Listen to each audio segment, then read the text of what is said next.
mga bebe ko, happy Thursday. So, yeah, time check.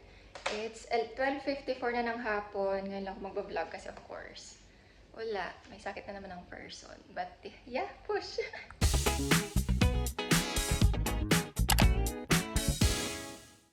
Wait lang, nakakaloka. Anong tag magbablog? Sana ako tapos biglang tumawag si Habibo. May ano daw.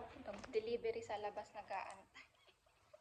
Wala akong shorts. Ito lang yung black. Patungan natin. So, ayan, let's go. Kaloka.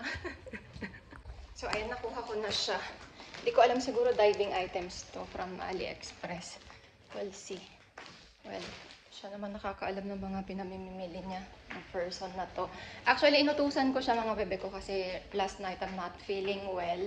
And ayun, sabi ko sa kanya, there's a parents meeting today. And kailangan masundo din yung mga bata because they finish school at 11:30, ganon. Tapos, yun nga, either magbabas sila or susunduin sila. But then, since pupunta naman na si Habibo for the parents meeting, kasi hindi na ako pupunta, nakakaloka. Siya na lang mag-asikaso nun kasi I'm gonna be cooking na lang. Tara.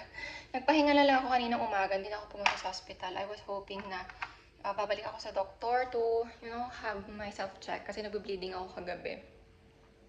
And so far, okay naman. Parang hindi naman na bumalik and I don't have anything na masakit or something. Parang wala, nalupay-pay lang. Talagang mahina lang ang person. Siguro, na-stress na rin ako sa driving ko back and forth sa Abu Dhabi kahapon. So, ayun, wala. Tumatanda na talaga ang person. Kaya, sign of aging na to. Mahina-hina na ang resistensya at immune system. Charot lang. I don't know if anong relate nun. But I'm supposed to go have a check. Kaso, parang wala naman ako nararamdamang iba. So, we'll see. Hindi naman malala yan tayo eh. Dinedelay ang mga bagay-bagay. Hindi naman ako nag-overthink. Gusto ko lang magpahinga. Pahinga lang kulang. So, ayan. 12:58 na. Magluluto ako ng adobong sitaw. So, ayan. Tapos na yung niluluto ko na rice. Ayan na siya. Ready na ang rice. Si Doodles yung ulam na lang ang hindi. And I have this lardong na meat na pork. And gagamitin ko sana siya for quiche Loren.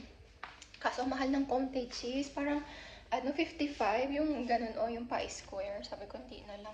Ito na lang sitaw. Wala pang 10 dirhams. So push natin yan. Meron din ako ditong lumang rice. Ang tawag dito? Fried rice ko na lang siya. So push. Luto mode. And balikan ko kay mga bebe ko kasi mag-i-edit pa ako nang i-upload ko today. Wala pa pala akong nakasave. So, yan. We'll see. Update ko kayo ulit.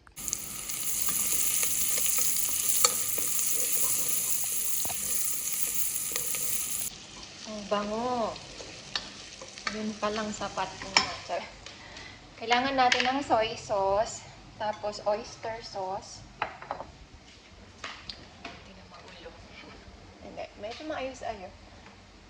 Kaso, ano pa ba? Okay na to. Tabako. May puson kasi ang person. Yan tayo. Bloated kasi ang person na yun.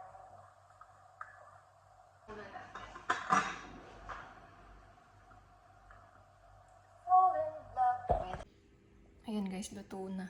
Biglang nag-flash. Kain tayo. Ito ka. Let's eat. Kain tayo. Inspired. Nakikinig ako ng horoscope. Keep that. But don't just wish. Move. Your challenge is the 8 of Wands. Everything is about to speed up. Grabe na. Messages, attention, opportunities. And knowing you, madali kang ma-excite. So control yourself. Hindi lahat kailangan patulan. Now, creative opportunity. Yeah. The 2 of Cups. Ito na. Why? Ang vlogging. Ka na nag-iisip kung gusto ka pa. Okay, busy ba? You want this, Mom? Mama said we should be there. You come naked in front of the camera. But you have to do another canale, but don't mess up them. But I don't have anywhere the... yeah? That's the one? Oh! Ayos ka na, wala kang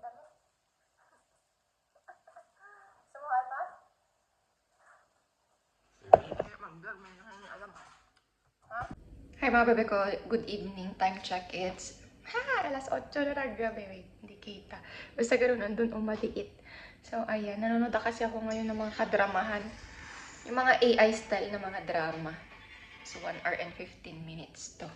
But anyway, let's have coffee first kasi I want to wake up myself. Kagigising ko lang, to be honest, kasi gawa ng, nag-screen time ako. Ay, kaming dalawa ni Baby Girl siya. Naglalaro ng chess, ako nag-edit. Natulugan ko. Hindi man ako ginising ng batang to. And pagtingin ko kay Habibo, tulog din ang person. Kaya pala walang umi-istorbo sa akin na what's for dinner and what to eat like that. Kasi tulog din siya. Anyway, gagawin ko today itong tom yum soup kit. Excuse my nails, ang tsaka na kailangan ko nang tanggalin. And tom yum soup kit. And meron pa akong leftover na mixed seafood.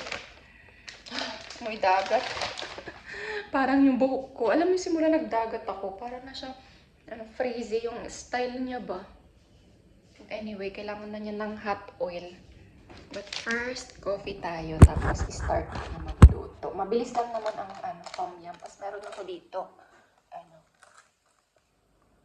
Ayan, tom yum paste. Ito yata yung favorite ko. Nabili ko din sa Waymart yan.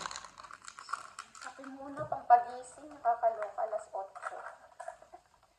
Push, kasi mag-aaral ako tonight. Kaya iba yung timeline ko. Kahit na magkape ako at hindi ako makatulog, okay lang.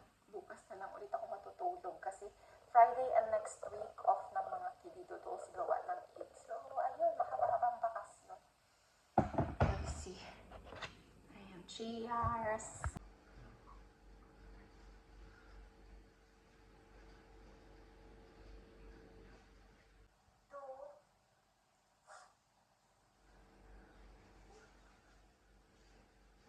Naantok ako ba?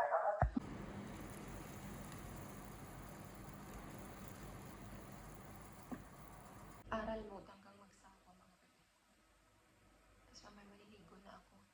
Yung mga bata tulog na, si Happy po hindi pa. Tapos, hindi ko alam kung narito. Pero nag-order ako sa Talabat. Nag-order ako sa Talabat ng pastry. Ayun, na-airdrop na. Nag-order ako sa Talabat ng pastry para dadalhin ni Bebe Boy tomorrow. Kasi last day of school before holiday. So, ayan. Magdadala siya ng mga pagkain. Hindi na ako kasi mapagluto kaya yung mga croissant, macarons, ganun na lang. So, eto na para siya mga bebe ko. Macarons, tapos croissant doon sa ilalim. So, ayan.